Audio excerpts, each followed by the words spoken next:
The president then goes on, I think, to make a very important point, which is the entrepreneurial and youth skills spending, close to about $500 million that government has targeted and is intended to spend during the next financial year.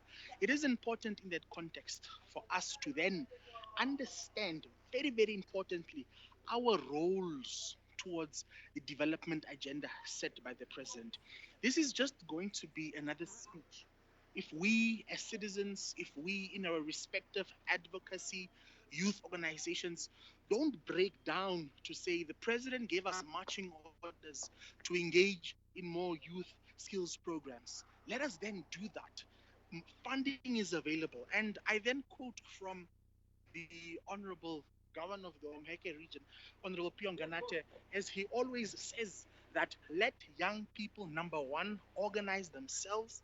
Let young people, number two, come together and form learning consortiums so that they can then make use of these opportunities. The president spent quite a considerable amount of time talking about youth empowerment programs and the allocation from the national budget. Why do you think he spent or he decided to use the platform to bring out all these interventions by post-independence government? Yeah, I think one reason is there's I think, a misled government perception that government isn't doing anything, that government is just sleeping, which I think is very, very far fetched from the truth. And I think it was important for His Excellency to then give the spending context in terms of how government aims to uplift youth. And I think he made a very, very prime example, which is the spending in agricultural spending, the $500 million skills upgrade spending. These are targeted programs that allow youth to engage in an array of businesses.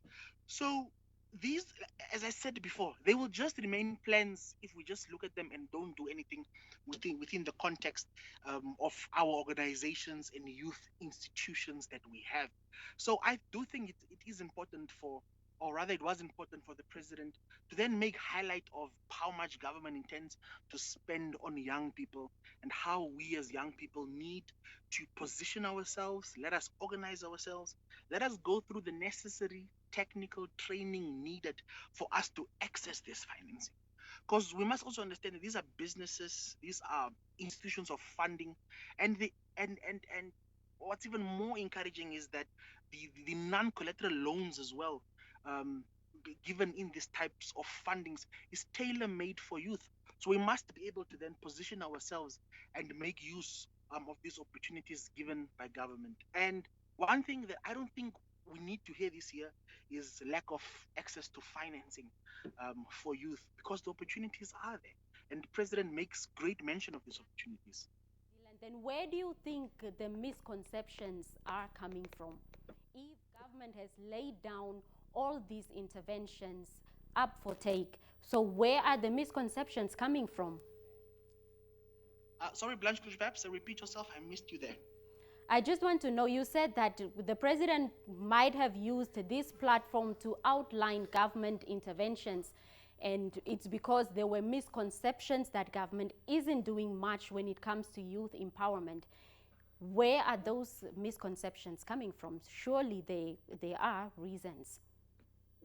Yeah, I think one thing our government perhaps needs to do better is communicate, and number two, create literacy on the programs and initiatives that they are doing.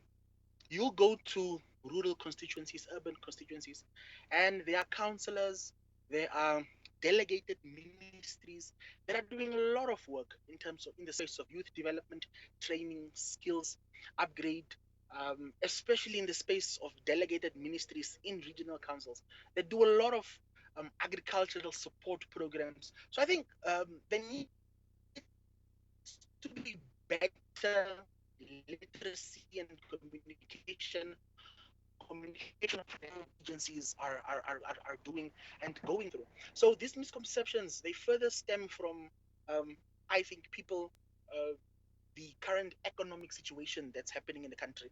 And the president is not running away from that. if there's one word that I link this to, this speech to, the independence speech to, is mindful optimism. Is that the president gives the direction of which he wants all of us to take the country collectively, but also very important that we're not going to achieve that unless we all move in the same direction. And he's not saying that we all need to continuously agree with government. What he's saying is that we all need to identify how we are going to make better use of these targeted funding interventions and so forth. So I think it stems from it's very multifaceted, but the two that I mentioned are key. Government not necessarily giving out or creating literacy on the very good programs that they have, agricultural programs, especially in deep rural constituencies, and the current economic frustration that the country is currently facing.